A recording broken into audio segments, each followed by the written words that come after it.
அனைவருக்கும் நல்ல சண்முகத்தின் அன்பு வணக்கம். நல்லிணக்கம் இல்லாரோடு இணங்க வேண்டாம். பாருங்க, நல்ல ஒரு இணக்கமான ஒரு உறவை பேண மாட்டாங்க. சில பேர் இருப்பாங்க.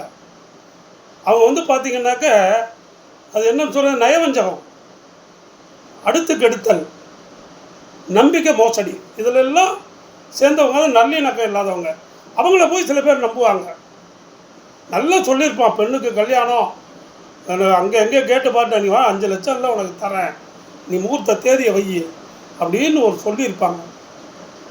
சொல்லி கரெக்டாக இவன் சொன்னானே தருவானேன்னு சொல்லி அவனும் முகூர்த்த டேட்டெல்லாம் வச்சுட்டு பார்த்தா கரெக்டாக ஒரு வாரங்க கழுத்து அறுத்துறது.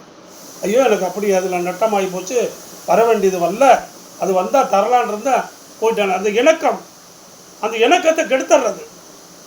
நல்லிணக்கங்கிறது கிடையாது, அடுத்து கெடுத்தல். அவங்களோட போய் நீ ஏன் இணங்கி இருக்கிற? அதை பெரியவங்களாம் சொல்லுவாங்க, ஏப்பா அவன் சரியில்லை, வார்த்தையை அவன் காப்பாற்ற மாட்டான். கீப்பிங் த வேர்ட்ஸுங்கிறது அவன்கிட்ட கிடையாது. அவன் நட்டாட்டத்தில் விட்டாலும் நிறையா இருக்குது, அனுபவத்தில் சொல்கிறேன், போவாதுன்னு சொல்லுவாங்க, கேட்க மாட்டான். இங்கே வேலை வாங்கி தரேன், அங்கே வேலை வாங்கி தரேன், 10 லட்சம் கொடுங்க அப்படின்னு சொல்லி முறையாக சொன்னவங்கள்ட்ட போக மாட்டாங்க. இந்த ஏமாத்து பேர்வழிகள்கிட்ட தான் போயிருப்பாங்க. அவர் எவ்வளோ செல்வாக்கான ஆள், கண்டிப்பாக செய்வார் அப்படின்னு சொல்லி கொடுத்துருவான். அவங்களுக்கு இதெல்லாம் ஒரு அல்வா சாப்பிட்ற மாதிரி. கடைசியில் பார்த்தீங்கன்னா அது முக்கியமான ஆள் இல்லைப்பா, யாராவது ஒருத்தர் அவங்க இல்லைப்பா, இவங்க இல்லை, வேலை முடியல, கொடுத்தாச்சு, என்ன செய்ய, கையை கழிக்கிறது.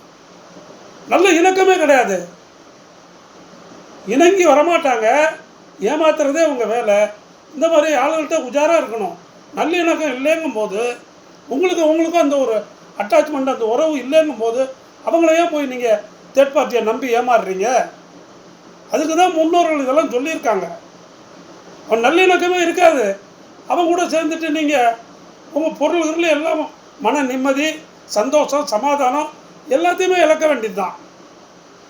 நல்லிணக்கம் இல்லாரோடு நிச்சயமாக ஒரு காலமும் நீங்கள் இணங்கி போகாதீங்க. இதுதான் அறிவுரை.